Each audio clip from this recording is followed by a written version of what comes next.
भारतीय संविधान इसका एक सबसे मजबूत पिलर, एक सबसे जरूरी स्तंभ है अनुच्छेद 14 यानी समानता का अधिकार। आज हम इसी को समझने वाले हैं। तो आज हम क्या क्या देखने वाले हैं? देखिए, सबसे पहले तो एक परिचय होगा कि आखिर ये अनुच्छेद 14 है क्या। फिर हम बात करेंगे इसके दो मजबूत स्तंभों की। इसके बाद कुछ जरूरी अपवादों को भी समझेंगे और हाँ, ये भी देखेंगे कि समानता और उचित भेदभाव में क्या फर्क है।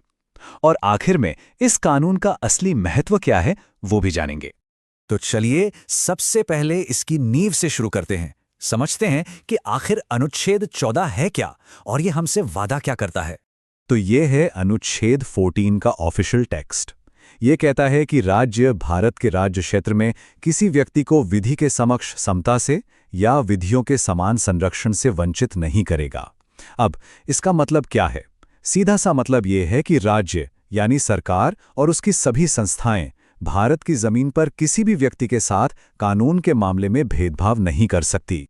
और यहाँ एक बहुत बहुत दिलचस्प बात है। ध्यान दीजिए, यहाँ नागरिक शब्द नहीं बल्कि व्यक्ति यानी पर्सन शब्द का इस्तेमाल हुआ है। इसका मतलब क्या हुआ? इसका मतलब ये हुआ कि ये अधिकार सिर्फ भारतीय नागरिकों तक ही सीमित नहीं है। ये भारत की धरती पर मौजूद हर एक इंसान को मिलता है, फिर चाहे वो कोई विदेशी ही क्यों ना हो। तो चलिए अब आगे बढ़ते हैं और देखते हैं कि ये पूरा सिद्धांत आखिर बना कैसे है। असल में अनुच्छेद 14 को समझने के लिए हमें इसके दो मुख्य स्तंभों को समझना होगा। तो ये है वो दो वाक्यांश जो अनुच्छेद 14 की जान है। विधि के समक्ष समता यानी इक्वलिटी बिफोर लॉ और विधियों का समान संरक्षण यानी इक्वल प्रोटेक्शन ऑफ लॉज। अब देखिए, सुनने में तो ये दोनों काफी हद तक एक जैसे लगते हैं ना, लेकिन इनकी जड़ें अलग अलग हैं। एक ब्रिटिश है तो दूसरा अमेरिकी, और इनके मतलब में भी एक बहुत बड़ा फर्क है जिसे हम अब समझने वाले हैं। तो पहले स्तंभ को देखते हैं, विधि के समक्ष समता। ये कॉन्सेप्ट हमने ब्रिटिश संविधान से लिया है। इसका मतलब बिल्कुल सीधा है कि कानून के सामने किसी को भी कोई स्पेशल ट्रीटमेंट, कोई खास रियायत नहीं मिलेगी। सब बराबर हैं, चाहे कोई बहुत अमीर हो, कोई बड़ा अधिकारी हो या फिर एक आम आदमी। कोई भी कानून से ऊपर नहीं है। और यही तो रूल ऑफ लॉ यानी विधि के शासन का आधार है। लेकिन जैसा कि अक्सर कानूनों के साथ होता है, ये नियम भी एब्सोल्यूट नहीं है। मतलब इसके भी कुछ अपवाद हैं, और ये अपवाद कहीं और नहीं बल्कि हमारे संविधान में ही दिए गए हैं। ये जो अपवाद हैं ये कुछ बहुत ऊंचे पदों के लिए बनाए गए हैं। क्यों? ताकि वो लोग बिना किसी बाहरी दबाव या दखल के अपनी जिम्मेदारियां निभा सकें। इनमें शामिल हैं हमारे राष्ट्रपति और राज्यपाल, विदेशी राजनयिक और राजदूत, और संसद और विधानमंडलों के सदस्य। और इनमें सबसे महत्वपूर्ण छूट जो मिलती है वह है राष्ट्रपति या राज्यपाल को। जब तक वो अपने पद पर हैं, उनके खिलाफ कोई भी आपराधिक मामला शुरू नहीं किया जा सकता, नहीं उन्हें गिरफ्तार या कैद किया जा सकता है। ऐसा इसलिए है ताकि देश का सर्वोच्च पद बिना किसी बाधा के काम करता रहे और उस पद की गरिमा बनी रहे। अच्छा, तो ये तो हुआ पहला स्तंभ। अब चलिए दूसरे स्तंभ की ओर चलते हैं, जो समानता को एक बिल्कुल अलग और ज्यादा प्रैक्टिकल नजरिए से देखता है। तो अब यहाँ एक बहुत बड़ा सवाल उठता है। अगर कानून के सामने सब बराबर हैं, तो क्या इसका ये मतलब है कि हम किसी भी आधार पर लोगों में कोई फर्क कर ही नहीं सकते? क्या हर तरह का वर्गीकरण या भेदभाव गलत है? इसे एक मिसाल से समझते हैं। जरा सोचिए, एक 210 किलो के सूमो पहलवान का मुकाबला एक 45 किलो के आम इंसान से हो रहा है। क्या हम इसे एक बराबर का, एक निष्पक्ष मुकाबला कह सकते हैं?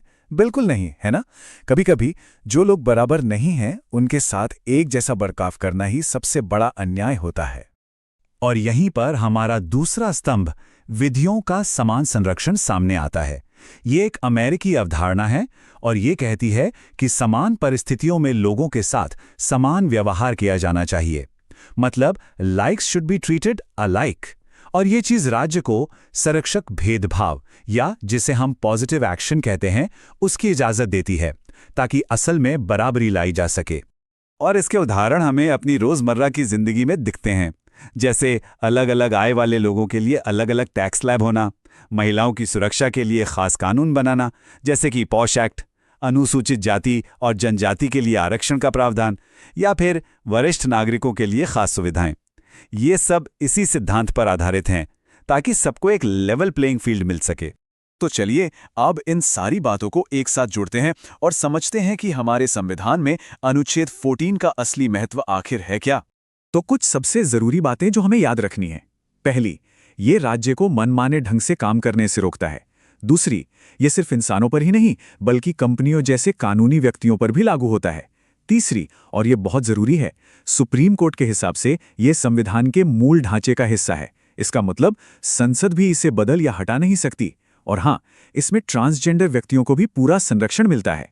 तो आखिर में हम ये कह सकते हैं कि अनुच्छेद 14 सिर्फ एक नियम या कानून नहीं है, बल्कि ये भारतीय लोकतंत्र में निष्पक्षता और न्याय की वो बुनियाद है जिस पर हमारा पूरा संविधान टिका है।